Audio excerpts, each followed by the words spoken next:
Okay.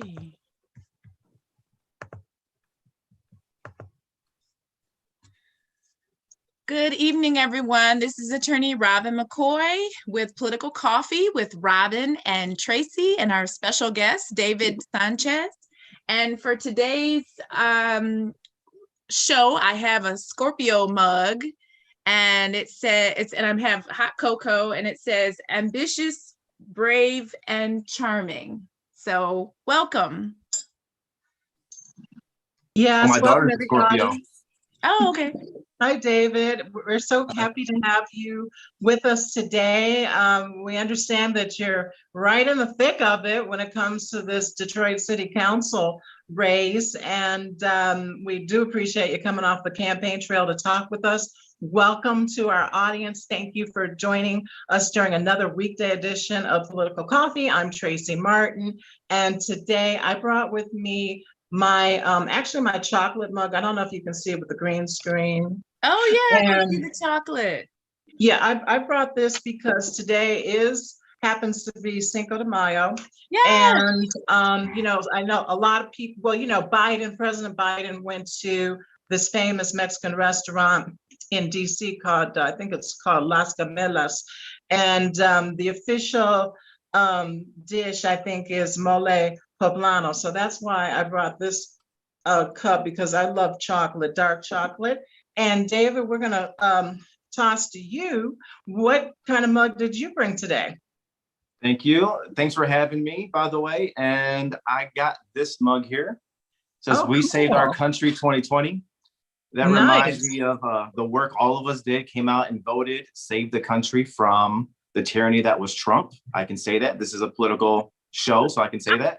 And I think save the country and save the world. And I'm a proud constituent of the 14th Congressional District. And on there it says U.S. Congresswoman Brenda Lawrence, who I consider a mentor and someone who is a very big support system of mine, somebody I've learned from while working for her in her official capacity in her government district office in 14th Congressional District. Oh, so very thanks for having me. Okay, yes. and what are you drinking? I'm actually drinking dark chocolate, which is chocolate is my favorite. I often drink tea, but I like cocoa and dark chocolate as well. Oh, you're drinking chocolate today too? Yes. Oh, that's cool. Okay, I am too. What about you, David? I'm jealous. I had to hydrate. This is only water in here, so I will be sipping my water. I had a lot of coffee already. It's 4 o'clock, so I'm coffeeed out for the rest of the day. Understood. You know, and you're the candidate, so you've got to, you know, keep your hydration up. And so that's interesting that you worked for Congresswoman Brenda Lawrence. And what did you do exactly in her office? Constituent Services Coordinator, which entails a lot while I was there. Okay, cool. And so do you think that your experience as a constituent coordinator would serve you well if you were to be elected in District 6 as a city council member representing District 6? Did we lose David? Looks like we did. I don't know. You know, it went to his avatar and then oh, he's back. Let's see. We've not had that happen before. That's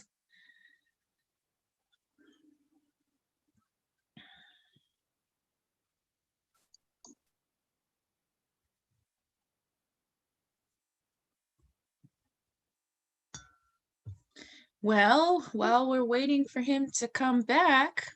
Okay, I thought you said he was back in the waiting room. No, it didn't. I admitted him, but I don't know. Maybe he's having some connectivity issues.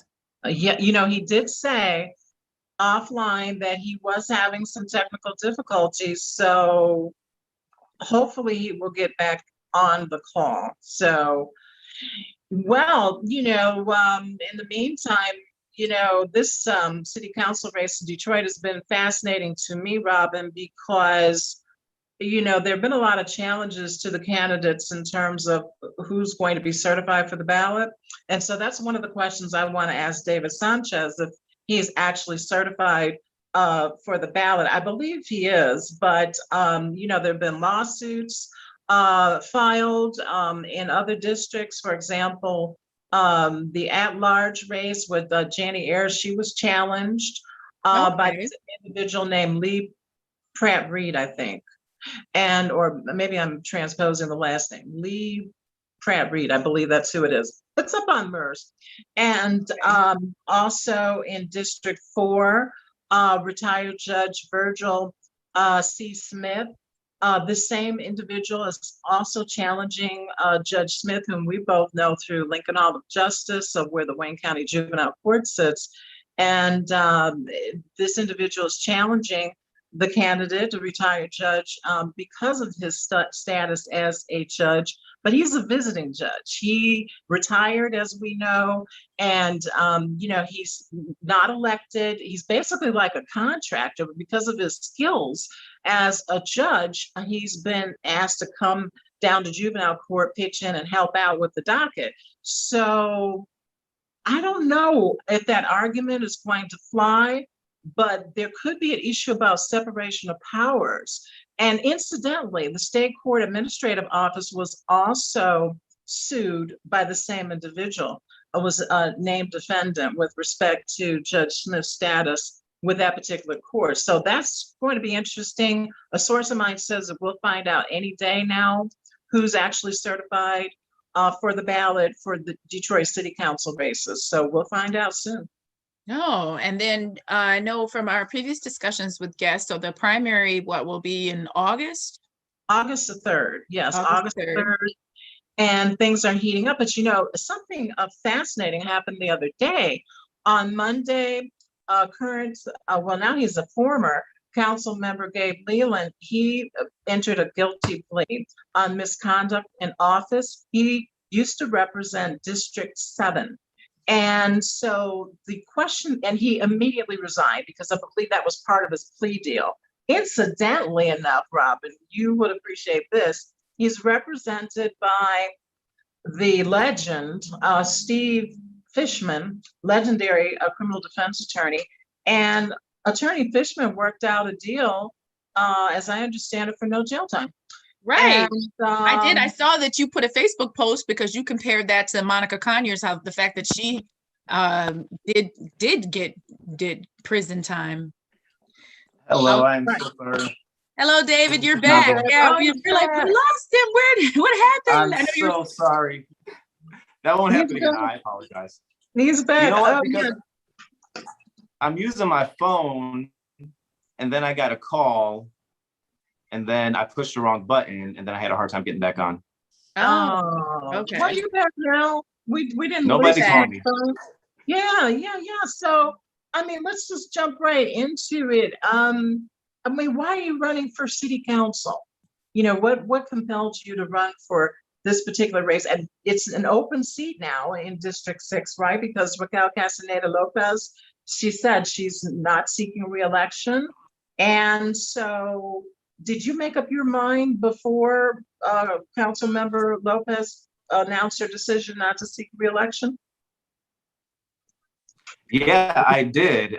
Actually, I think that's an advantage over here, because if that weren't the case, there probably wouldn't be many people running. A big reason why I ran, I think some of the most important things to this district and this city is the fact that a lot of our residents are in poverty. A lot of our children, a lot of our babies are in poverty, struggling with that. And so somewhere like District 6, am I freezing? Y'all hear me? No, we hear you. Yeah, we can hear you. Okay. District 6, there's a lot of opportunity, a lot of things that are going on here. And so knowing that we have this opportunity that we can give to the residents to get jobs, to get living wages, to support their children and their families, and maybe watching some of the opportunity leave, I think that a leader should be able to take that and make it and let it benefit the people that live in the district. So that's a major reason, just fighting against poverty and all the things that come with it. I feel like economic justice is racial justice. In the city of Detroit and in District 6, there's a lot of economic disparities based on race historically. The people in the city of Detroit has been marginalized, redlined, pushed out of home ownership, not having the proper resources to get good jobs or get the education needed to get good jobs, just historically. I'm born and raised in the city of Detroit. I was born to a single mother. Just like a lot of the households, the parents in the households of the city of Detroit are single parent-led households. Mostly single women are holding that down. And so just knowing what real life is like in the city and ways to best approach those problems. For one, I think we need better access to childcare. And the form, and sometimes some of these things are radical, but maybe making more sense these days after this whole pandemic. But even if find ways to really support children, parents with children that are in poverty, if that's direct payments, right? That's something I'd like to consider and talk about and see if we can make possible in the city. Also, now, when you say direct payments, access to childcare. Well, when you say direct payments, I mean, are you talking about like universal basic income? Actually, yeah, I think that's a very great idea. I see in the federal government, something like that is happening starting in July. Parents that qualify will start getting direct payments for children, right? And that's going to bring a lot of Black and brown babies out of poverty. And I think that's a wonderful idea. And something like that in the city of Detroit, where there's a lot of minority families, Black and brown babies who are in poverty, a city should take that responsibility on, find a way to give the resources that they need for the residents and get these babies out of poverty. That's my heart. I have young babies at home. I have a 5-year-old, I have an 8-year-old, I have a daughter that's 17. And just being in that situation where I've seen poverty, grew up in poverty, I think that's one of the worst epidemics that somebody can deal with. And so directly looking at that issue and figuring a way out of that is good. To that point, the city is getting some money from the federal government. And if there's a way we can work that in to try to help support our youth, then I think that's a good idea to do. And David, I know you mentioned before we got on air that you worked with Congresswoman Brenda Lawrence. And well, I guess the first question for the audience is, what was that like? And what do you think that you can take from your experience working for Congresswoman Brenda Lawrence that will help you in this new position that you're running for? Yeah, you know what? For one, the position I was in was a constituent services, and dealing with folks on a one-to-one basis and connecting them with the services they need through the federal government. A lot of times people will call in and need help with Social Security or help through the Veterans Affairs Department, and just helping connect them with those resources or helping them with their issue was a great experience. And then for two, watching the Congresswoman work with her colleagues in the House, right, in the U.S. House of Representatives.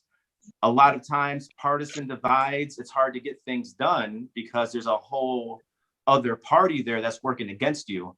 And just the way that she made relationships for the good of the constituents, the way that she got things passed and was effective in Congress to bring resources home to the districts. If Lord willing, if I get elected to city council, I can work with the members of city council and there won't be a partisan divide there and help them, the constituents of the 6th city district. Well, it's interesting to me, David. It appears that there's going to be a new chapter on Detroit City Council because nearly half of the current council members decided not to run, as you know. One of them in your district, Councilmember Raquel Castañeda-López. And, you know, because of the little technical glitch, we really didn't get an opportunity to read your bio, but you have a fascinating background to me in that you're a recent graduate of the U of M, Dearborn, in political science. So congratulations on that. Thank you. Yes, and you served on the board of LACED, you're a community organizer. You also served as an immigrant rights organizer with Michigan Change United. Also, did I say that right?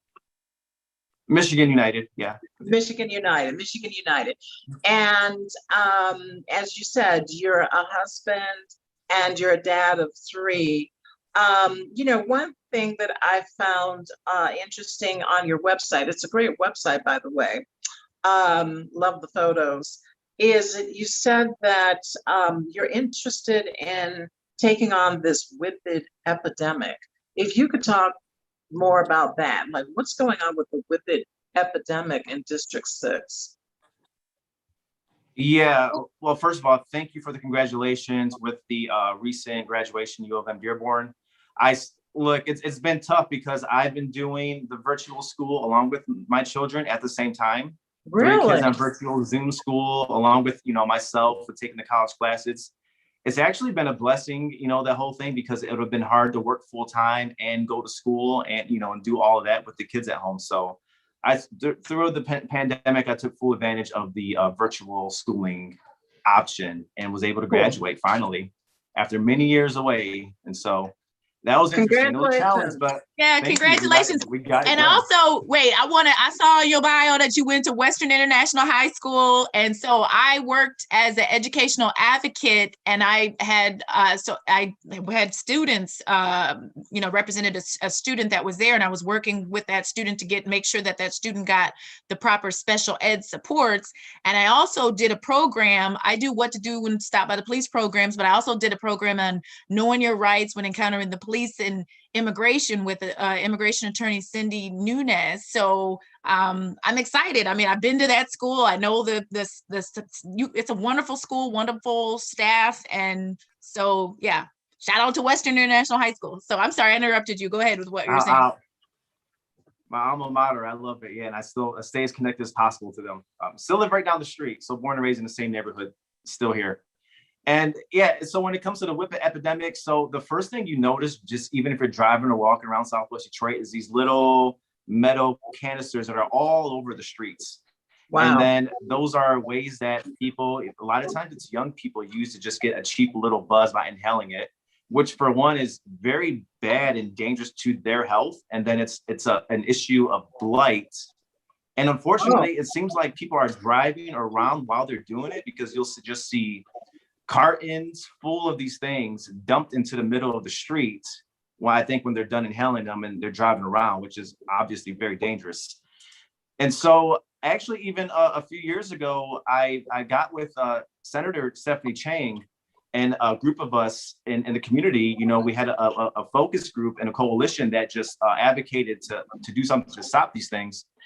She was able to pass a law through the state that barred the selling of these things to minors 18 and under, which is a good start, but it's come back and it's a lot worse even now today than it was before, unfortunately. Well, if you were to be elected, I mean, would you propose a local ordinance, and how far would you take it? What would be the scope of that? I would definitely want to ban it as a controlled substance. I understand that chefs use these things for whipped cream and a whipped cream gun. So to show a food handler's card, at least, just to ban these things outright, unless you have a food handler's card, or if you're a chef or work at a restaurant, you'd be able to buy it mostly through an equipment store. I don't see any reason why these things should be sold in corner stores in the neighborhood, which they are. And sometimes they're packaged in really crude ways with like half-dressed women on the packages, or just they're marketing it just to inhale, like in those sorts of ways. So the ordinances can definitely be passed for that. I actually reached out to Councilmember Castañeda-López's office back in 2015 about this. And that's when we ended up working with Stephanie Chang after that, because there was no response back then. And then we ended up working with Senator Chang to get it passed through the states. So I see. So how much do these whippets cost? I mean, if these kids are using them, they must be relatively cheap, huh? That's a good question. I wouldn't know. That's something maybe I should ask. You know what? And for this some is reason, first time I'm hearing about this. Yeah, I've not even heard about this whippet issue. It's an epidemic. It's bad around here.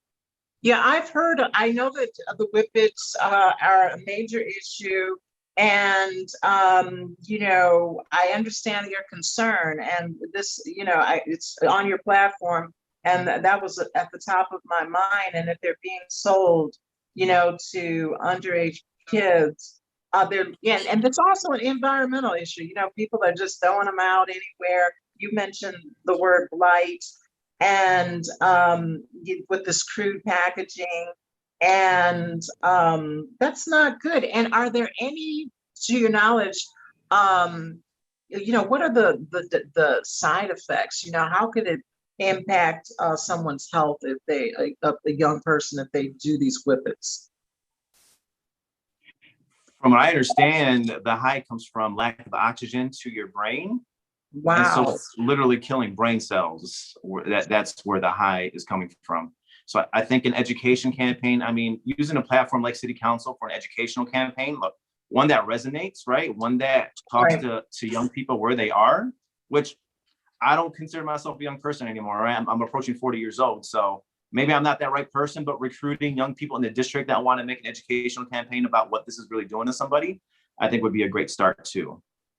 Well, David, you're still a millennial because the most senior millennials are turning 40. So you're in the millennial ballpark. Right on the cusp. You're still young man. A great generation, I think.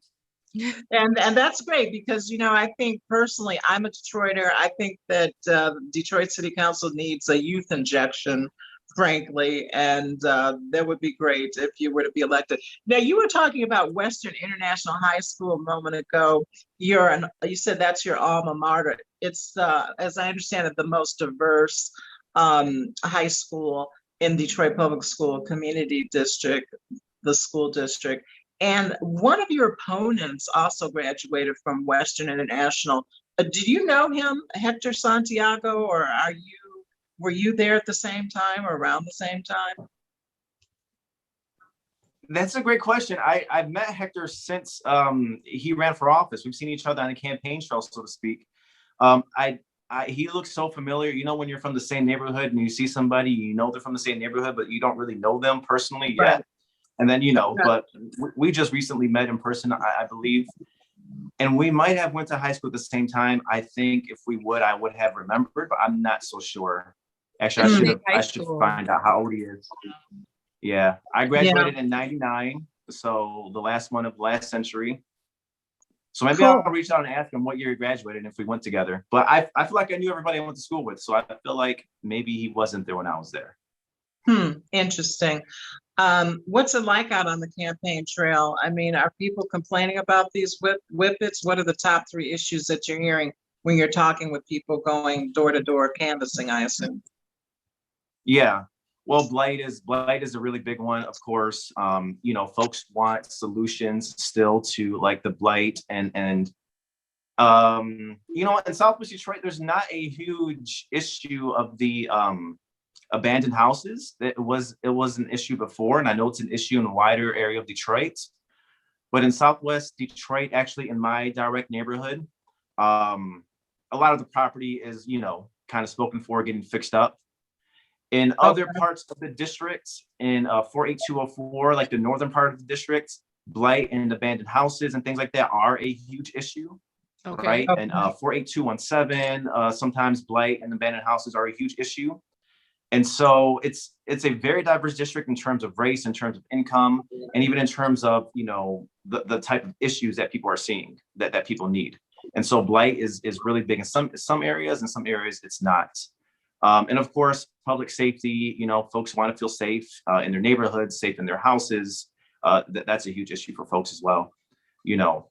My issue, I think, you know, like I was saying earlier, is really economic justice, building opportunity, building a way for people to get jobs that matter, that they can support their families, right? So that's one of the issues I'm running on. Jobs. So I imagine you support the fight for $15 an hour or living wage. Yeah, I've actually in past roles, I was at an organization called Good Jobs Now, and actually helped with one of these protests, a few of these protests for Fight for 15, outside of McDonald's before in Grand River back in 2016, and then protests in Lansing for May Day, protests in Lansing before. Yeah, $15 per hour minimum, and I feel like that's really the bare minimum. And it's not like 15, that should be the starting point of somebody that's working, especially working full time to support themselves or their families. Definitely, if you're working, you should get $15 per hour. You know, just this morning, I was looking for a place to have coffee. You know, 2 places were not open because they didn't have people to work. There were no servers available to work. 2 different places in my neighborhood. I had to go to the 3rd place to find a place to have coffee with a colleague of mine in order to find somewhere to go. So, I'm interested. Getting paid enough. Very interesting. And I heard the same thing. I've seen the same thing on social media today. Like some restaurants just won't open. They'll do only takeout only because there's not servers to work there. Yeah, I know Well, they people are talked about getting that on more the money news. collecting unemployment, with that PUA. So why should they put themselves out there, risk their health in a pandemic working in food service? That's the issue. Frontline workers, right?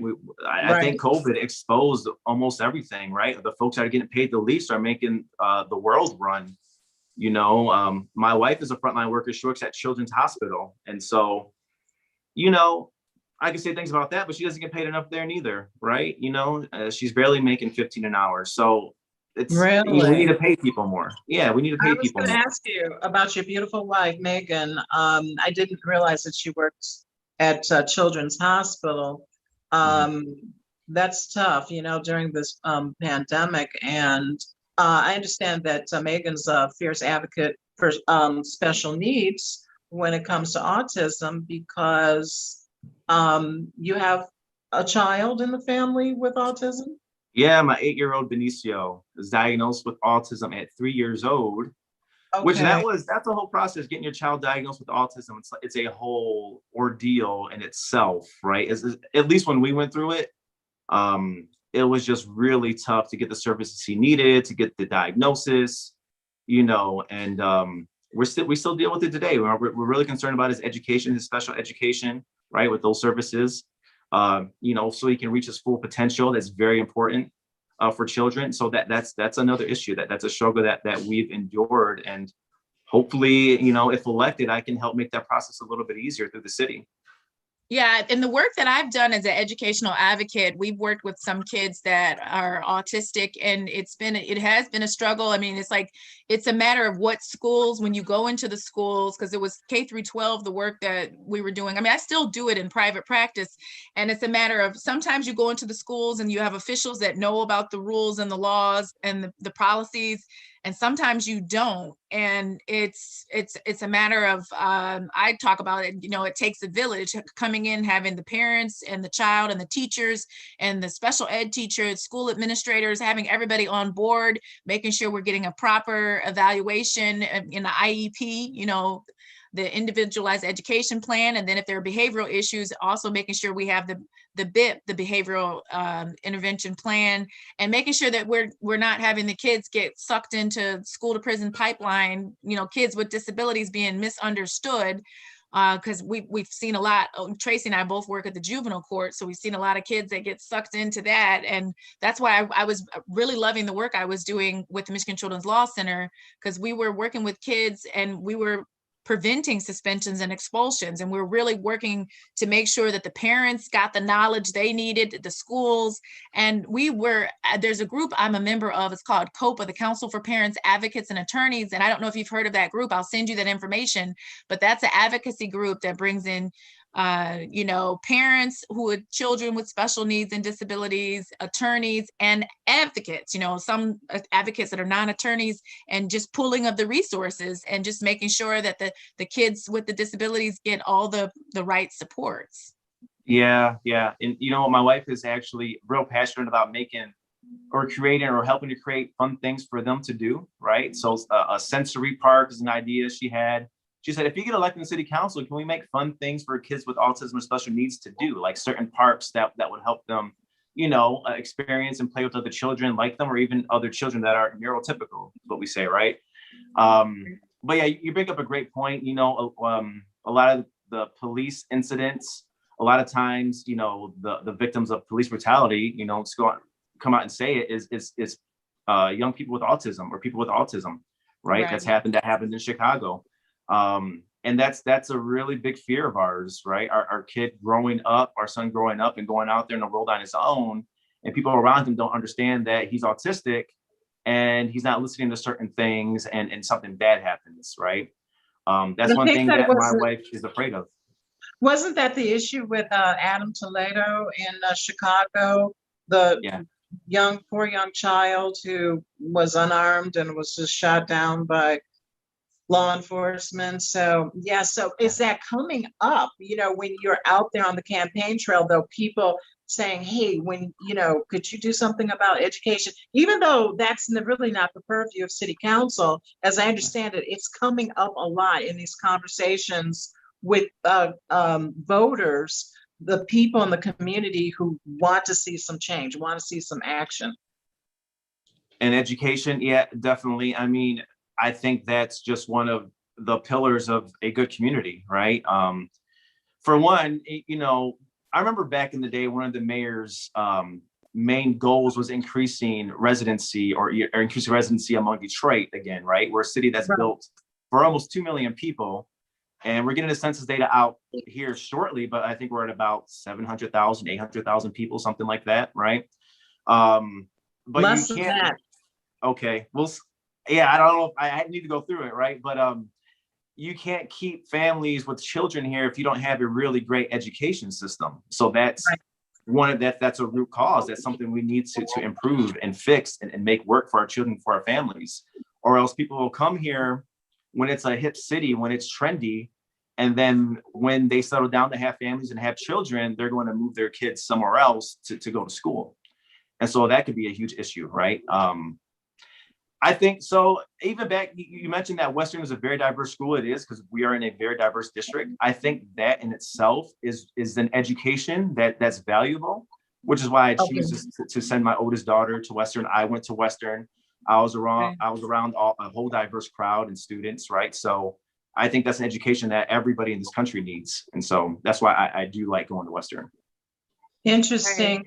Isn't there a significant Arabic, not Arabic, that's a language, Arab population, MENA, Middle Eastern, North African population in Southwest Detroit? Definitely, there's a Yemeni community, Lebanese community, Iraqi community. Yeah, definitely Middle East, Arab community. Yeah. I know a lot of them I count as very good special friends. Actually, if you look at my own family, my family is very diverse. My wife's stepfather is Arab. He's Lebanese. Okay. And her two half brothers are half Mexican, half Lebanese. We're Mexican. Even my own family, I was raised by a Black man. My mom remarried when I was around 4 years old, 3-4 years old. And I have half Black, half Mexican siblings also. Okay. So your stepdad, is that Billy? You mentioned, stepdad Billy. Yep, and he's in It's a beautiful photo. I'm looking at your website right now, and wow, what a beautiful family. I see your mom. She looks like your sister, man. I'll tell her your mom. She's been getting that since I was in high school. Yeah, she's been my sister my whole life, it seems like. Oh, that's beautiful. That's in the genes. Yeah. And back to what we were saying about the whole issue with disabilities. There have been discussions about having children with disabilities wearing bracelets or maybe even carrying a card. So if they do have an encounter with the police, so that they can make sure that their rights are protected, because that's a big concern. I mean, I do my programming because of what's happened, the brutalization with Black and Brown, but as I've done it more and more, I've seen there's issues with children with disabilities, people with mental health issues, making sure that they're protected, and because sometimes it's just a matter of a misunderstanding. I tell people, don't call the police unless it's an emergency. I'm not calling. My mom's from the South Side of Chicago, so I'm not calling the police unless it's an absolute emergency. If stuff go down, we're gonna handle it. We're gonna handle it ourselves. Unless somebody is dying and we really need the police, we're not calling the police, because you never know. You call the police, and you call it for one issue, they come in there and they arrest somebody, or everybody gets arrested. I'm just like, no, we're not calling y'all unless it's an absolute emergency. I think that's a good idea. My wife used a tag that said I have autism on my son, on Benicio's backpack, when he started the school year in 2019. We since haven't used it, but she really liked that tag, just to let folks know, he has autism. She's just all, the moms, they're the ones that worry. She worries about bullying. She worries about teachers mistreating. She worries about everything, with our son with autism. I try not to worry as much, but it's a big concern of ours. Yeah. But understood. Things like that. Yeah. Something like that, I think, would be, if it becomes normalized, police and neighbors and folks would hope, can look out and, give some grace to people, maybe if that's what's needed, if they have special needs. Well, taking a page from that topic, I noticed that you also talked about, in terms of your platform, municipal IDs. And so what do you mean by municipal IDs? What is that concept about? No, actually, that's something I helped pass in the city. Well, that's one of a big success from actually Castañeda-López's time in the city council. And so that just allows people who are, have struggled to get IDs because of address situations or social security numbers or anything like that, which mostly affects whether it be homeless people, returning citizens, or undocumented immigrants, can get some sort of identification through the city so they can get utilities turned on or use banks or, things like that. And so that was passed in 2017. Yeah, around 2017. And I helped with that initiative when I was a community organizer.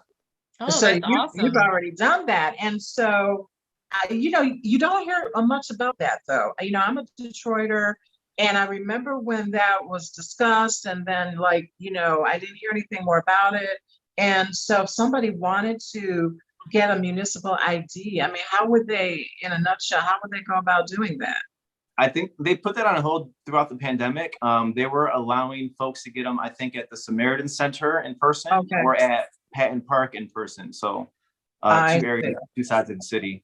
And it was about $20 for that ID, which could also be a barrier. Free would have been nice, right? But, they still need funding for certain programs. And I think maybe there could have been a little bit more funding or energy into getting the word out about the program. Right. Or even, I thought of some simple things, right? Sometimes the city has its own way of doing things, but even show your municipal ID at a, nice hot spot or restaurant or somewhere and get a discount for being a card carrying Detroiter, right? There's ways you can do things that make it cool, or folks just forget about it. And, in this day and age of social media, there's really no excuse. Because that could be done for so cheaply, right? Yeah, you just have to have the right type of exposure, Yeah. Well, it could still be done. When and if I get there, we'll take another look at that. Yeah, that's that youth injection again, So we talked about social media. Are you using social media a lot in terms of your campaign to get the word out about your candidacy? Yeah, I actually been blessed with some really fierce supporters, young people. So I've lived a life without social media, right? I'm on that cusp of generation between Generation X and Millennial. But I got on the Facebook and Instagram when it came out. I don't post a lot. Sometimes, especially throughout this political division, it was good just to take a step back from that, which I did, plenty of times. But I have a lot of really fierce young people who are really good with social media that ask me how they can get involved in the campaign. I said, "Do you like social media?" They said, "Yeah." I was like, "All right, let's do this." Gave over my Instagram and Facebook, and they're doing great things with it. Yeah, which just started this week, so take a look. It's doing pretty well. Very cool. That's great. Well, congratulations on that. And I know, David, you said that you're a lifelong Detroiter. You live in Southwest Detroit. Where do you fit into the scheme of things in terms of the Latin diaspora? What's your cultural background? Mexican American. My grandfather came to Detroit in the 60s. The same reason a lot of people came here is work, right? Industry. He was in the construction trade, or he came to be a construction worker. Okay. A lot of folks came to work in the auto factory, but he came to work and build buildings, build roads, things like that. And he made pretty good money. He came here from around the Texas area, Mexico, Texas, which was the same thing. If you ask me, right, Texas was Mexico before. That's a whole history of that. Right. My grandmother's originally from Texas, right? But she's Mexican American too. Yeah, so her family's from there. And then I'm third generation Detroiter. My Spanish isn't perfect. People are surprised to learn that I don't speak Spanish great, right? I can order some food at the restaurant, but Hablo un poco en español, okay? Mais je parle français beaucoup. I can speak French. Wow. I've lived in France, but I took a semester of Spanish, but I need some work. I need to have some cultural immersion because that's what I did with the French. But yeah, but Spanish is the way to go. People need to be learning Spanish, and my background's anthropology. Spanish and Chinese, okay? Those are the two languages that are like a necessity. They can talk to the whole world. But Robin, when you don't have someone to speak French with all the time, you lose it, you know, you use it or lose it. So, Well, you but two should do a French podcast. That's what you should I do. know. yeah. Political, le café du politico Right. en français. Yeah. Well, to that point, Mexican American, I honestly identify as a Detroiter, born and raised Detroiter. Like that's my culture is Detroit. My culture is it's more soul music. It's more hip hop. I'm a brown boy from Detroit at the end of the day. That's who I am. Okay, cool. Well, I mean, this is Cinco de Mayo, and so, you know, I mean, it seems like it's kind of in America's gone the way of like, St. Patrick's Day, where people use it as an excuse to party. I mean, so do you think the spirit of Cinco de Mayo is still alive, or is it just an excuse for people to drink and party, especially during this pandemic where people want to cut loose? It's a whole combo in itself, right? It's so much to that. Like, you know, I like celebrating as much as the next person, right? You know, back in my celebrating days, these days, I think a lot of people don't know what Cinco de Mayo is. It's when Mexico won a battle against the French, actually, right? Right. They were talking about that on the radio this morning. Yeah. Right. Yeah, the French tried to pull up in Mexico, and Mexico won a battle, and then a big party to celebrate it every year after that. The battle. There's a cultural appropriation thing to it, right? Maybe a lot of people that voted for Trump want to celebrate Cinco de Mayo with the fake sombrero on and all that, which is nonsense, right? So there's a lot to that, but you know, if folks take the time to really learn the culture and appreciate it, you know, I think I would appreciate that more. And I'm curious because we've been following in the news all this, you know, the issues and I know you have a background dealing with immigration issues. Like, what are your thoughts about what's happening down at the border with, you know, folks basically bum rushing coming to America because their countries are having issues and the children being sent here? Like, what are your thoughts about the issue? Well, there's a lot of people suffering and struggling around the country. I mean, a lot of them are environmental refugees because there's droughts or floods happening in South America there. There's a lot of crime, and honestly, from, you know, we're just all friends here, right? But America has a bad history of exporting their guns to that area, right? The Iran-Contra scandal was in that area, and the Reagan presidency.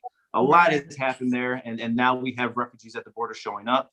I think, you know, Biden has been criticized the way he's been handling it, but he's not actively separating children from their parents like the Trump administration. And I really I want to give the Biden administration some grace as to, like, they're trying to figure out how to handle this influx of, you know, young unaccompanied minors at the border. It's a hard thing to do, especially during a pandemic. You can't just you know, just throw everybody in the same facility. You have to look at it. You have to place them one by one. They need social workers. They need legal representation. They need to go through the asylum process. It's just tough. It's a big challenge. But I'm glad that Biden's taking care of it and not Trump. And so it's a start, at least. Yeah. Well, it's interesting, David. Reading your bio and your website, I understand that you organize a number of rallies and press conferences and sit-ins to advocate for the rights of immigrants and to effect a major push toward the repassage of the DREAM Act. So you really know how to get things done, it seems, by your experiences that you've recounted on your website. I imagine that's a skill that you fully intend to bring to the city council if elected.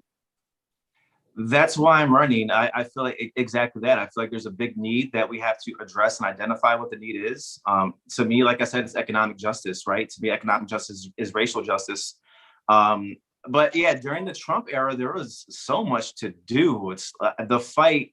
And so Trump announced his candidacy demonizing Mexican Americans, right? Demonizing immigrants. I'm like, whoa, he just called my people out, just out the bat, right? Just out the gates, just 1 year presidency based on hate and rhetoric against immigrants and really hate and rhetoric against Mexican American people. And I'm like, you're literally talking about my neighborhood in Southwest Detroit, right? You're literally talking about a beautiful culture, a whole group of people came here to build their lives, to do what everybody else, like other European immigrants, like Trump himself and his father and his parents were, right? Like a lot of folks, right? Try to do the same thing, but you want to demonize one race of people. And so a lot of that, like, I was doing community organizing before that. Like I said, I have good jobs now at Detroit Hispanic Development Corporation. But then I focused on immigrant rights community organizing because I knew that's where the fight would be moving forward for those 4 years during the Trump era. And it kept me very busy, just doing rallies and advocating for DACA recipients to pass the DREAM Act, and then advocating for the kids that were locked up in cages on the southern border. So it was tough. I'm glad Joe Biden, which is why I brought this mug, right? We did it. I know. I campaigned hard for Biden and Kamala. I was just like, oh my God, I don't know what to say about Trump. It's like, oh my goodness. It was like they talking on Facebook about letting him back talk again. I'm like, oh no, he need to go back in detention. He need to stay in there. Definitely. The decision came down. He's banned from Facebook. Okay, he need to be in the decision. So yeah, he's not going to be back on Facebook anytime soon, if ever, which going into 2022, I think is going to be interesting. I'll just leave it at that. But I feel like we have a little bit of peace, right? Like, once we quieted him down a little bit, it's been a little bit more peaceful. A little bit. Right. A little bit. But you know, your background working with Congresswoman Brenda Lawrence, what do you think about the issue of redistricting? You know, we're doing a show coming up this Saturday on reparations, by the way, and redistricting. And I do want to ask you about reparations in a moment, but HR 40, love it. You support it? Okay. HR 40, well, HR 40. Yeah. Oh, HR 40 that passed the House, right? For the first time in years. Our late dearly departed Congressman John Conyers introduced that year after year, and it was never passed, and now it's passed the House. So that's great. So you support reparations 100%. 100%. I can't say enough about that. Yes, just the way this country has profited off of stolen labor and stolen land. You know, it's a lot of people are realizing what really happened, the real history of the country, and just I feel like people are due their fair share, like the work that's put in, like the descendants of slavery. It's not even a question to me. It's never been a question to me. Stolen land, like I said, my grandmother's originally from Texas, which was Mexico, now it's America. Maybe we're next. I don't know, right? Right. We'll see. Right. But yeah, 100% in support of that. But yeah, with the redistricting, that's interesting, right? It's we went from we're a very gerrymandered state with the congressional districts. If you ask me, the Republicans are the ones that gerrymandered the state. We're going from 14 districts down to 13 districts. I'm pretty sure if it's done fairly, one of those districts are going to come from a Republican area and not a Democratic area, because they obviously don't have as many votes as Democrats do. And so if they do it the correct way, they will be the ones losing the seat, not a Democratic area. So everybody's asking about the 13th and the 14th, and something will happen with Congresswoman Lawrence with the Democratic incumbent. I don't think so. I think that should come from the other side of the state. Well, I hope not, but I think people are going to have to protest or do something to make sure that doesn't happen. And with the census, I have one of my former assistants was working with the census, and she said they did not do it properly in Wayne County. They made sure to do it properly in Oakland. So I think they need to reopen up the census to make sure they count everybody, black, brown, red, white, everybody. 100%. Well, I thought there was a lawsuit pending in that regard, but you know, we'll see how the lines get drawn. I know I have been on the periphery of the issue. I attend those voters, not politicians, meetings, and it's interesting to see the demographics of the people who do attend those meetings. I'll just say that. And so, you know, it's all about communities of interest. And, you know, we're talking about the independent redistricting commission. And so I just don't know. I mean, we will see. That's, you know, it's an interesting issue. But we have lost population. We know we are going to lose a seat. That's very sad. But at one time, as you know, Michigan had 19 congressional districts, and now we're going down to 13. In the waning moments, David, you talked about public safety on your platform. So what is your plan for that? I mean, people are worried about crime. You got people out here drag racing, doing donuts in the street. I don't know if that's a problem in Southwest Detroit, but I know it is in my neighborhood. These Chargers, these Dodge Chargers are now, not only are they running into pedestrians, they're running into buildings. I don't know if you saw that recent story about that, but public safety, I mean, what are you talking about exactly in terms of that so that people feel safe and secure? I saw that line on your social media page. You want them to feel safe and secure. Well, I mean, that's a great point. I mean, some of that is quality of life, right? When there's folks doing donuts or holding up traffic or, and then there's you're endangering yourself too. Over here in Southwest Detroit, there's some of that. There's a lot of actual like off-road vehicles. And I swear, if you come down Southwest Detroit, you'll see a lot of buggies and mopeds and dirt bikes just driving around, supposed to be off-road vehicles. I don't even think you can get them plated to drive around legally. And it's getting a little bit out of hand recently where they're just taking over the streets and there's like 20 to 30 people on both sides of the streets and you have to pull over to let them by. I don't know. It's going to be an interesting summer, I think. And so some of those are quality of life issues where, police might not think that's a big deal, but residents really want some type of response and some type of action to make life better, right? If your neighbor's partying all night, you want them to turn the music down. You want that to be able, you don't want to call the police for everything, but quality of life is an important thing, right? That's how we could lose residents if we don't have quality of life here. The other thing is just, the way police deal with the community, right? The buzzwords are always community policing.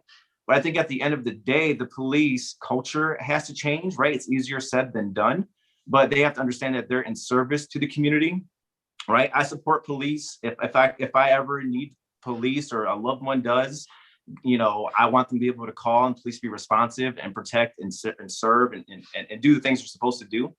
But police have to understand, whether it's in Detroit or anywhere in the whole country, that they're actually in service to the residents. Even if they're arresting somebody, I want the police to understand that they're in service to the person they are arresting, right? They're responsible for their health and for their safety as well. And so if there's a way we can change that culture where it's not so violent, I want to say, and more to service of the people and to the community you're policing, then I think that's the way forward. Right, I agree. Well, I definitely. what do you think about the culture? The increased use of technology in today's policing? We had a guest on a couple of weeks back, sheriff from Washtenaw County, who says that they're getting ready to deploy drones. There's an issue, a hot button issue in Detroit about facial recognition technology. The current city council did approve a contract back in 2020 regarding the use of facial recognition technology by the Detroit Police Departments, who has that real-time crime center. And, what do you think? There's speed bumps that are being used. That's lower tech, but what's your take on technology and policing today? No, absolutely not. Absolutely. 100% against facial recognition technology for the simple fact it doesn't recognize people correctly. Even on Facebook has their facial recognition technology and it says this is a photo you can be tagged in. There's about 3 different people that it's tagging me in thinking I was somebody else, maybe a distant relative somewhere somewhere else in the country. Okay. So does that mean that if that person does a crime that the police are going to come swoop in and arrest me? Which in fact, that happened at least twice that we know of in the city of Detroit, where they arrested 2 people who didn't do the crime, who they mistaken with a mistaken identity. So I 100% absolutely not. We shouldn't be using that. We already messed up twice.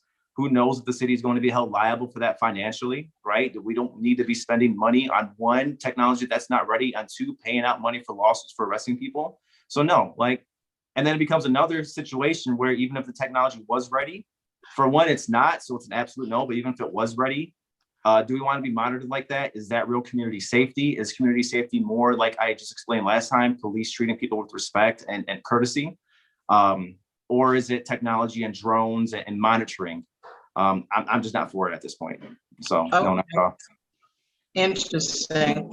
Well, thank you for that. It's really interesting. And in our waning moments, if someone wants to join your campaign or donate to your campaign or find out more about your campaign in District 6, how do they get in touch with you? or your Tracy, people? thank you for asking. I was going to forget, and my campaign manager would have yelled at me, and she would have said, "Why didn't you send the plug out?" Like, it would have been We bad. can't have that. Yeah, no, we got to do that. You got to do that. You can email me too, so I can add it to the link after I add it to YouTube as well. Yeah. I will.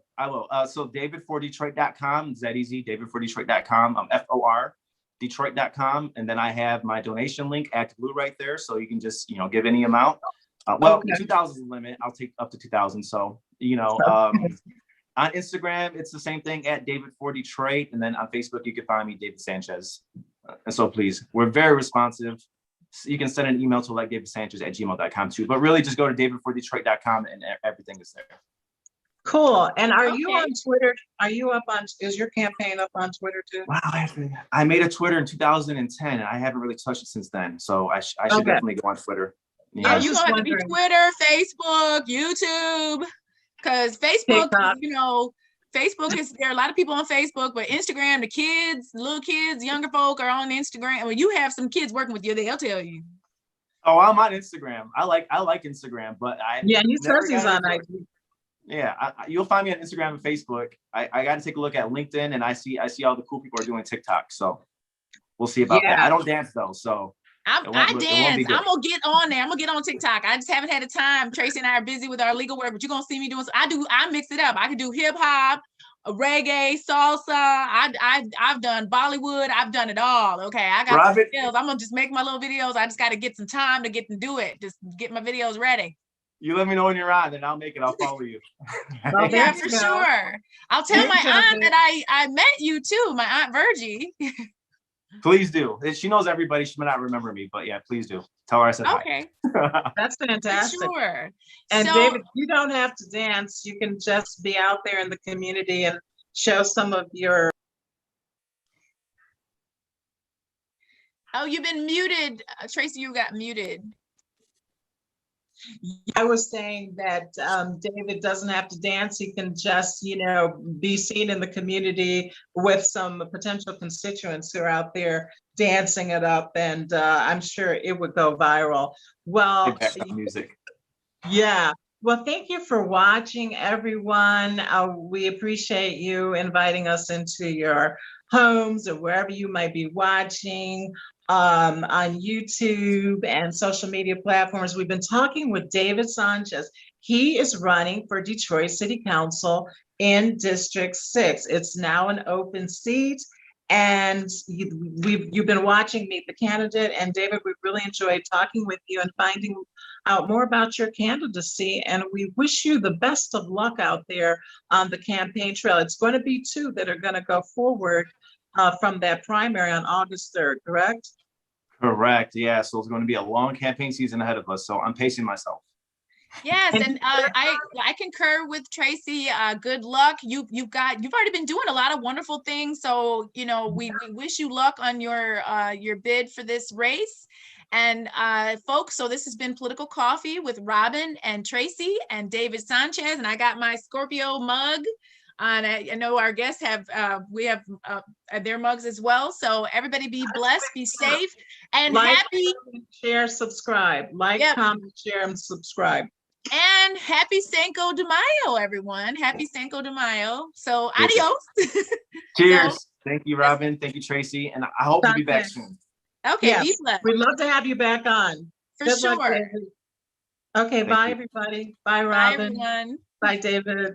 Bye.